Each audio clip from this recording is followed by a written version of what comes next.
para su honra y para su gloria, para aquel que le dio la vida eterna, para aquel que le dio el perdón de sus pecados, porque Saulo de Tarso era un hombre amenazante que respiraba la muerte en él mismo, y si llegaba a morir así, él iba a quedar perdido para siempre. Pero el Señor lo alcanzó y lo salvó y lo usó, y dice: ahora voy a presentar, estoy a punto de ser sacrificado, presentaré mi cuerpo. Y luego dice: y también como libación, o sea, su sangre que iba a correr. Es como cuando en el Antiguo Testamento, cuando se ofrecía el sacrificio y le ponían la libación, el vino o el aceite de oliva en olor fragante al Padre, todo para su gloria. Satanás piensa que va a humillar a su iglesia del Señor, pero eso no puede pasar. Él quiere exaltarse sobre nosotros. Él siempre quiere humillar a los apartados del Señor.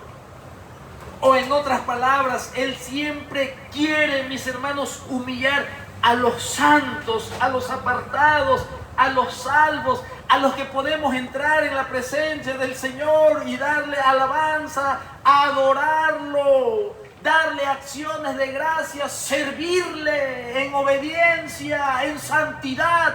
Eso Él aborrece. Eso Él aborrece.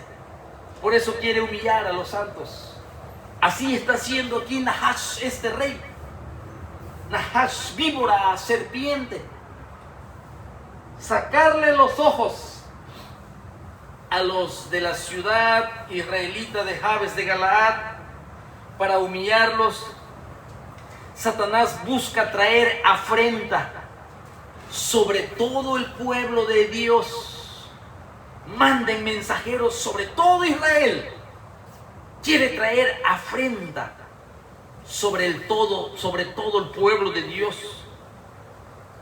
Satanás, Nahash, quiere arrebatarnos nuestra capacidad de pelear efectivamente contra Él. Sí, eso es lo que Él quiere hacer, arrebatarnos nuestra capacidad de pelear efectivamente contra Él. Si Jabes de Galaad, los israelitas se sacaban un ojo, iban a quedar neutralizados.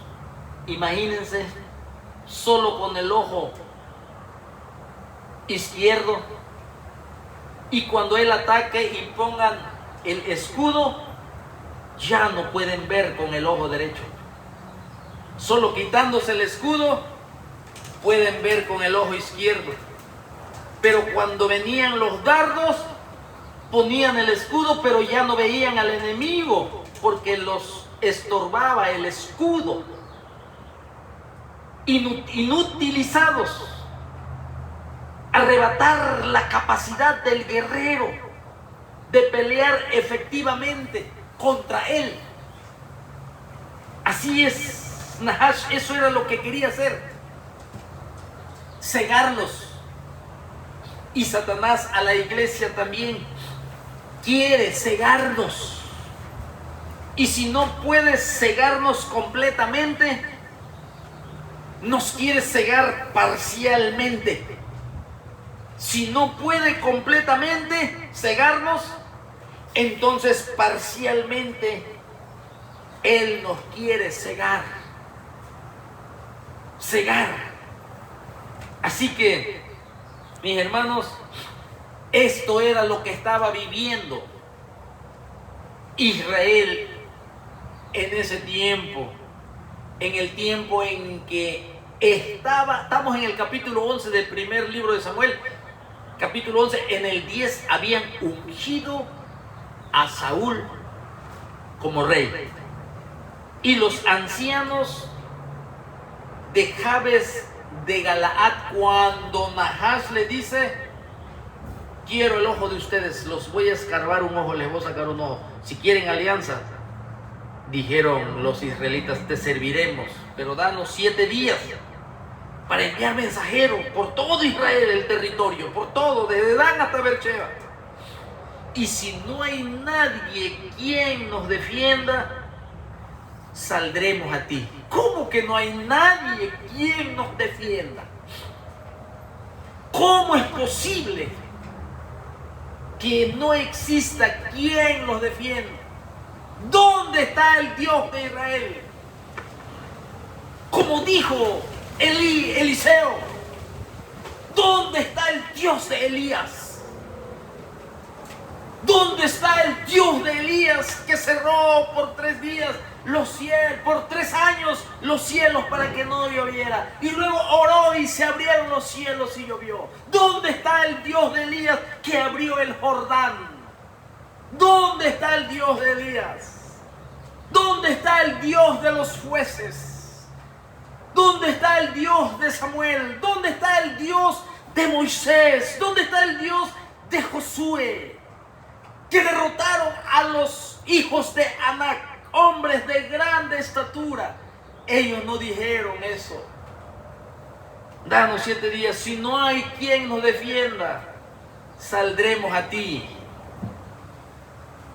Los hombres de Jabes de Galaad se encontraban en una situación difícil. Hermano mío, prepárate para las situaciones difíciles. Estamos en un mundo caído. Estamos en un mundo de pecado. Estamos en un mundo, mis hermanos, que la paga del pecado es la muerte. Estamos en un mundo donde no esperamos cosas mejores. Estamos en un mundo donde la generación es maligna y perversa. Estamos en un mundo que tiene un príncipe de las tinieblas. Estamos en un mundo que tiene una fuerte corriente. Por eso, situación difícil, muy difícil para estos israelitas. Ellos estaban horrorizados ante lo que Nahash les estaba demandando, sacarse un ojo. Pero también ellos dicen, no hay otra opción. Y si no hay nadie quien los defienda, Nahash ahora sí podría hacer con ellos lo que quisieran. Y perder un ojo parecía mejor para ellos que perder sus vidas. Para esta ciudad israelita, si no hay quien nos defienda, no había nadie quien los defendiera, es la pregunta. No había nadie quien los defendiera. Los hombres, fíjense, los hombres de Jabes de Galaad, los que son participantes del pacto de Sinaí, el pueblo de la palabra que recibió la palabra, la revelación del Espíritu Santo. Mis hermanos, ¿cómo que no había nadie que lo defendiera? No estaban seguros, fíjense, ya no estaban seguros ellos. Ellos ya no tenían esperanza. Ellos necesitaban un Salvador. Entonces mandaron mensajeros y Nahash se esperó a que enviaran mensajeros. Él tenía sus razones. Esperó y su primera razón que él quiso que fueran por todo Israel era porque estaba confiado. Nahash, fíjate bien, Nahash, la serpiente, estaba confiado que no había unidad en Israel. Hermano, Satanás sabe cuando no hay unidad en la iglesia. Y cuando no hay unidad, él sabe que tiene ventaja. Hermanos, tenemos que buscar la unidad. la unidad del espíritu en el vínculo de la paz. Y Nahash sabía que no había unidad. Por eso permitió, vayan y avisen. Él sabía, él sabe lo que ocurre adentro. Él siembra discordia. Él siembra envidia. Él siembra, mis hermanos, cizaña, egoísmo. Él siembra carnalidad. Y pensó Nahash que no iba a haber nadie quien los defendiera. Nahash estaba seguro de eso. Recuerde, Nahash ni sabía los planes de Dios. En el capítulo 10 ya habían ungido a Saúl como rey. Hay cosas que Satanás no lo sabe todo. No lo sabe todo porque él no es ni omnipresente ni es omnisciente como nuestro Dios. Que Él está presente aquí en este momento, está presente en los 5 continentes al mismo tiempo, está Él presente debajo del mar, Él está presente en el Hades, Él está presente en el cielo, Él está presente en el universo, Él está presente en cada corazón de los humanos, Él está presente en todo. Satanás no. Satanás está atrasado. ¿De dónde vienes?, le dice el soberano. Él dice de rodear la tierra. Como no es omnipresente, él tiene que rodear la tierra.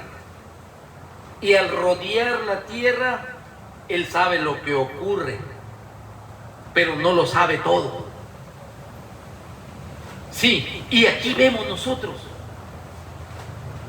que Nahash, al permitir a los mensajeros que vayan a recorrer, ¿sí?, a Israel, él iba a engrandecer su nombre. Nahash, Nahash por todo Israel. No hay unidad, es un pueblo que no está unido. Es un pueblo que no hay fuerza. No tienen fuerza, no tienen ejército, no tienen nada. Entonces, ahí voy a engrandecer mi nombre. Y su reputación de él, de Nahash, iba a causar miedo en toda la nación. Ese era su propósito, el temor. Eso es lo que él hace, de traer temor, de traer inseguridad, de traer desánimo. Pero ya vemos en el versículo 4 y al 5 que Saúl se entera de este problema que tiene Jabes de Galaad. Y vamos a leer ahí mismo en el 5 al versículo 4 y 5 del capítulo 11. Dice: y he aquí Saúl que venía del campo tras los bueyes, y dijo Saúl: ¿qué tiene el pueblo que llora? Mire, el pueblo llorando por esta amenaza. Es que esto es algo serio, sacarse un ojo para una ciudad completa y sobre todo Israel, desafiarlo como lo hizo Goliat por 40 días. Y le contaron a Saúl las palabras de los hombres de Jabes, ¿sí? Le contaron a Saúl. Y al oír Saúl estas palabras, el Espíritu de Dios vino sobre él con poder. Y él se encendió en ira, en gran manera. El futuro rey, que no estaba organizado, que no sabía lo que es una corte real, nada. Él venía del campo, él siguió en su trabajo. Él le dio tiempo al Señor hasta el tiempo indicado, que las circunstancias lo requieran. El Señor lo iba a empezar a trabajar, estaba reciente. Lo maravilloso es el Espíritu de Dios que vino sobre él y lo llenó con poder y se encendió. Se encendió desde un celo. Se encendió por las amenazas de Nahash sobre el pueblo de Dios, sobre el pueblo santo, sobre el pueblo escogido, sobre el pueblo de aquel que puso su vida por nuestros pecados. Nos debemos de poner nosotros y pelear por el pueblo en oración, pelear por el pueblo, llenarnos del Espíritu de Dios con poder para pelear contra Nahash, la víbora y la serpiente. Nahash era un rey amonita, repito, que quiso sacarle el ojo derecho a una ciudad de Israel, Jabes de Galaad. Y aquí estos mensajeros, cuando esparcieron su mensaje por todo Israel, llegaron a Gabá, ¿sí? Allí vivía Saúl, hijo de Cis. Y él, al escuchar la terrible situación en la que se encontraban sus hermanos, ¿sí? Nosotros vemos, él vio que el pueblo lloraba. Y esto es exactamente lo que Nahash quería, que el pueblo así reaccionara, los quería humillar. Saúl venía del campo con los bueyes. Aquí todavía vemos la humildad del rey Saúl. Comenzó bien. Ciertamente Saúl comenzó bien, humilde. Aquí Saúl ya había sido ungido. Ya les dije, en el capítulo 10, estamos en el 11. Y había sido reconocido como rey. Sin embargo, en realidad, él no sabía cómo establecer una corte real o lo que se le conoce como una burocracia. Cómo organizarse, todavía no sabía Saúl, porque Israel nunca había tenido ni una corte real, ni una burocracia. Es el primer rey y se presenta el problema. Él simplemente, cuando lo ungieron, regresó a su casa, se fue a trabajar al campo y él humildemente dijo: Dios me va a decir qué tengo que hacer cuando llegue el momento. Y ahora ya había llegado el momento de enfrentar a Nahash, el líder del pueblo, el líder del pueblo. Saúl, sabiamente, sí, él sabía que Saúl sabía que la tarea de Dios que había mandado ungir a Saúl, Jehová, ¿sí? Él lo iba a levantar como rey de la nación. Y sabía que el Dios de Israel lo iba a hacer de una manera correcta, en el momento correcto. Él no se adelantó, no se apresuró, lo dejó todo en la mano del Señor. Él no se promovió: ahora soy rey, ahora empezó a meter mano en el reino. Él sabiamente se lo dejó todo en la mano de Dios para el tiempo correcto del Señor. Él sabía que Jehová lo haría. Entonces, cuando le contaron y le dieron esta información horrenda de Nahash sobre el pueblo, ¿sí? Vemos aquí nosotros, mis hermanos, celoso Saúl por la causa de Israel. Él se enfurece y organiza un ejército. Y lo más hermoso, dice el Espíritu de Dios en el versículo 6, y el Espíritu de Dios vino sobre él. El Espíritu de Dios vino sobre él. Todos necesitamos, vuelvo a repetir, el Espíritu Santo de Dios. Pero tienes que pasar en el altar del sacrificio, tienes que pasar en el perdón de tus pecados, tienes que pasar en el arrepentimiento, en el cambio de mente, tienes que pasar por medio de la fe, recibir todo lo que Dios te ofrece para tu salvación primeramente, para que recibas ese bautismo del Espíritu Santo. Y eso es lo que nosotros necesitamos. Sí, el Espíritu de Dios vino sobre él. Era el momento, ahora sí, para que Saúl actuara. Era el momento para que Saúl comience a ser dirigido por el Señor. Era el momento de Dios a la vida de Saúl. Ahora Dios, el Señor Redentor de Israel, estaba con él.